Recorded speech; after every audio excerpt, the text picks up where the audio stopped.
That took a fucking eternity to get going.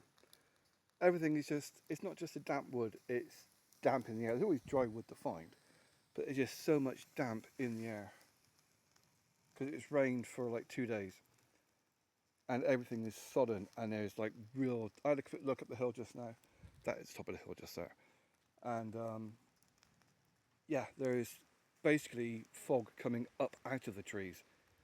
It's just so damp. It's a good reason to have like the layer on top of the hammock, is that, you can barely see it, is that it keeps off the condensation. But, nice little fire. And hopefully my noodles will be done soon. It's nice having a radio, just background noise. I mean, I gave up with the opera, because normally all the other channels, they're just the whole anti-white crap. And they are done. Right.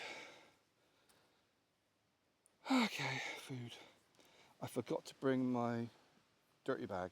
I normally have like a bag of some kind I can put dirty things in, like the stove, my boots. I forgot to bring my bollocks. I've been a bit stressed. Pain. Munchies time.